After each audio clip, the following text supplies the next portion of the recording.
Sometimes I wonder if I forgot to do something that didn't fit into my daily schedule. And then, by the time I realized what I needed to do, it was already too late. However, in games, and especially MMOs, there will always be things that are left forgotten, never to be worked on again. It's sad, but overall these things do happen. So today, we're gonna talk about a few things that were forgotten in Wizard101.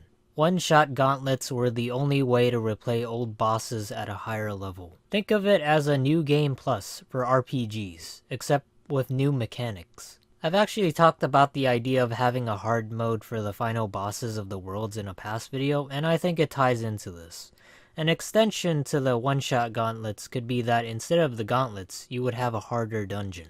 The hard mode option could be enabled before you enter the dungeon. Now you might ask, but Hunter, why would you want to make things hard, if life is hard already? The answer to that is more opportunities. In this case, more loot, or a better chance at an upgraded gear item. I honestly don't dislike the one-shot gauntlets, but I feel as though a one-shot could best serve as a hard mode dungeon. While Hero 101 wasn't necessarily a thing in Wizard 101, it was still a project that I think the Wizard 101 team had worked on, as evidenced by the new world in the game coming soon. Remnants can actually be found from Hero 101 if you look very closely into the leaks provided by a few certain individuals. Anyway, if you don't know what Hero 101 is, it was basically a City of Heroes-like game that got canned due to unknown reasons. The most likely was probably because of budget restraints or the difficulty of managing 3 games, because you had Pirate 101 and of course Wizard 101 as well. If you want to know more about the development of this game, there is an in-depth analysis provided in the description down below. Or if you want the SparkNotes version like a high school student trying to do their essay near the midnight deadline, watch my video.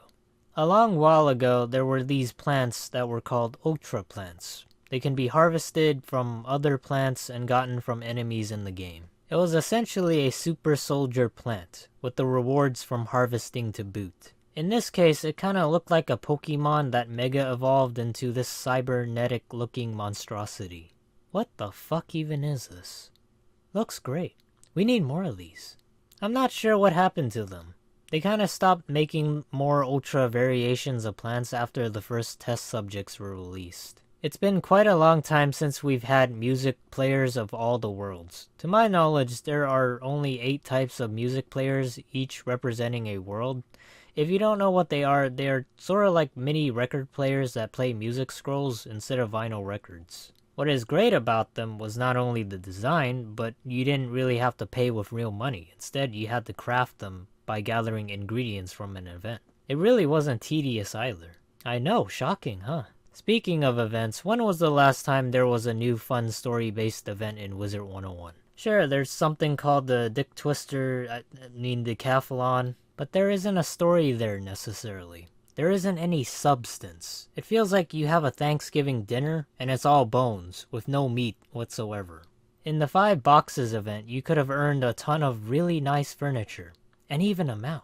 Nowadays, it's just disappointing to see that there aren't any story-based events anymore, since they've all been replaced by quote-unquote Horde Pack, Beast, and Gauntlet type events. Anyways, that's really all I had to say for this video. Was there anything you thought was forgotten in Wizard 101, or in any other game you play? Comment down below, I'd love to hear about it. But once again, like always, take care, and see you guys.